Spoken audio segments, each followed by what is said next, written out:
I'd like to invite a young man up here, our second graduate, Ryan Glasgow, who is he's a big guy, but he's also a big jar. He's a big jar of consciousness, and I have been looking forward to, for 2 years, this young man getting a chance to share with you his thoughts about his experience. Will you please welcome our second graduate, Ryan Glasgow.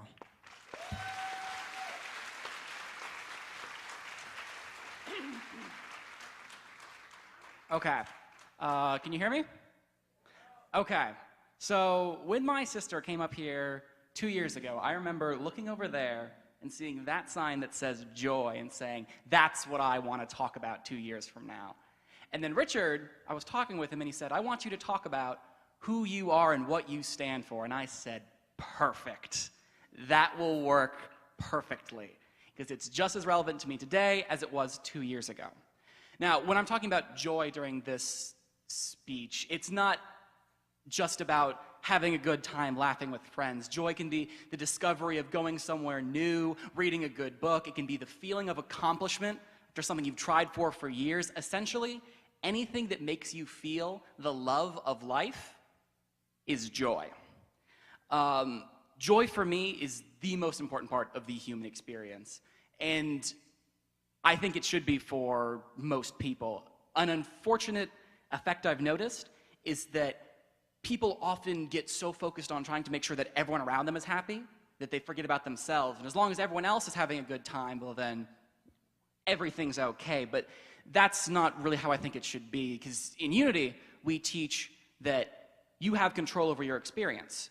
Now, inherently attached to that is the idea that everyone else has control over their experience. So if you spend all your time making sure that everyone else is happy and you're neglecting yourself, you're wasting your time.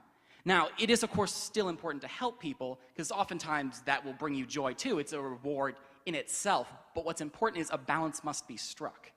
And related to this concept is the idea that joy is not like matter. The amount of matter in the universe is fixed. You can't add to it, you can't take away from it. If joy were like this, that would mean that if you were to become happy, someone else would have to become upset to compensate for that. Joy, which is what I think is awesome, is the opposite of that. I find that when I become happy, people around me start to get happier too. And it works as a ripple effect, and the people around them start to get happier too. 1 second. Oh, yeah, of course. No, and that, for me, is one of the main reasons, and I think all of us will agree, is why we come here, is because we get to feel that joy, and it's up here, and it starts bringing us up here. And then we all feel fantastic. And that brings me to YOU.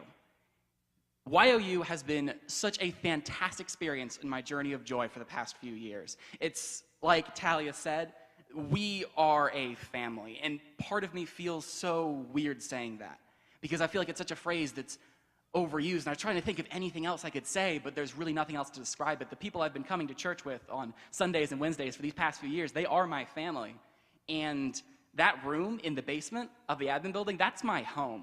And so I just want to say thank you so much to this community and to Unity for letting me have this experience for the past few years, and thank you so much to all of YOU for being there with me this entire time. It's been fantastic.